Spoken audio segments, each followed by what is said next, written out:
दर्शकवृन्द यति बेला हामी यो भारतको यो कुन ठाउँ हो रे सर? जलन्धर फलोरमा छौँ। भारतको जलन्धरको रुड्काबाट हराएका 16 वर्षीय लासाङ लामा भाइको खोजी कार्यमा छौँ। यति बेला हामी भारतको लुधियानामा हामी आज दिनभरि खोज्यौँ, दिनभरि भौतार्यौँ। उहाँको आन्टी हुनुहुन्छ, उहाँ अङ्कल पनि हुनुहुन्छ।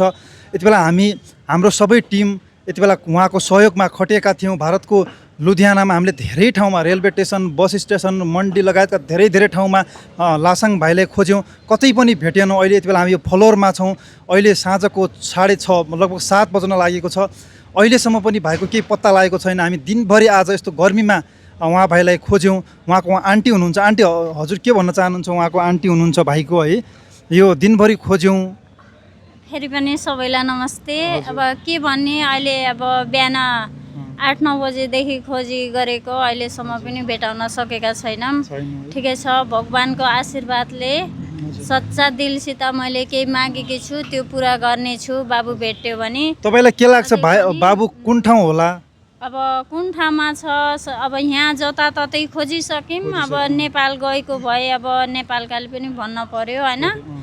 अनि यहाँ त अब खोज्ने दिनभरि खोजिसक्यौँ, अझै पनि खोज्छौँ, भोलि पनि खोज्छौँ। यदि तपाईँहरू पनि कतै यी भाइलाई भेट्नुहुन्छ भने उहाँले उचित पुरस्कार पनि राख्नु भएको छ। भाइलाई उहाँसम्म बुझाइदिए बापत तपाईँलाई पुरस्कार पनि दिनुहुनेछ उहाँले। यदि भाइ नेपाल गएको छ भने पनि उहाँको आफन्तले सम्पर्क गरिदिनु होला। बिचरा निकै भौतारिनु भएको छ।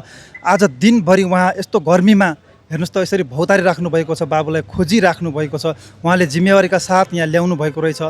एउटा आफ्नो कर्तव्य निभाइराख्नु भएको छ। अझै पनि बाबु भेटिन्छन् भन्ने आशामा हुनुहुन्छ उहाँ, है? हजुर म अझै पनि आशमा छु।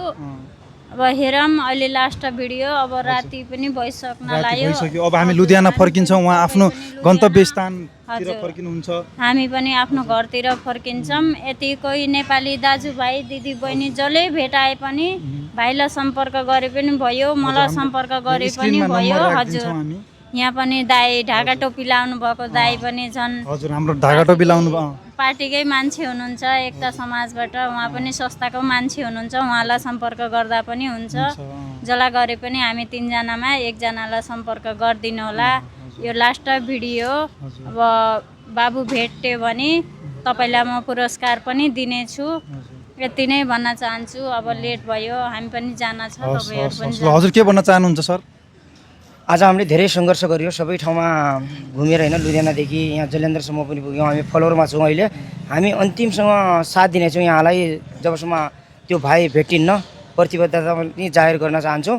र अझै पनि हामी भन्न चाहन्छौँ तपाईँहरूलाई यही मिडिया मार्फत, तपाईँले कसैले काममा राख्नु भएको छ भने पनि हामीलाई जानकारी दिनुहोला। यो भाइ यहाँ छ भनेर। त्यो भाइले यो भिडियो हेरिराख्नु भएको छ भने पनि सम्पर्कमा आउनुहोला। परिवार ठुलो चिन्तामा छ। हस्, धन्यवाद। एकदमै तपाईँहरूले कतै पनि यो भाइलाई भेट्नुहुन्छ भने हामीले बारम्बार तपाईँलाई भनिरहेका छौँ, रिक्वेस्ट गरिरहेका छौँ। कतै पनि यो बाबुलाई भेट्नुहुन्छ भने यो स्क्रिनमा दिएको नम्बरमा सम्पर्क गरिदिनु होला कृपया। उहाँ निकै भौतारिनु भएको छ। आज अब उहाँले आफ्नो कामलाई आफ्नो थाती राख्दै यो प्रदेशमा यसरी दिनभरि यो गर्मीमा, लुधियानाको गर्मी यस्तो छ कि अब तपाईँले के भनौँ, होइन? हामी दिनभरि भौतारिएका छौँ। पक्कै पनि यो भाइलाई कतै देख्नुभएको छ भने सम्पर्क गरिदिनु होला प्लिज।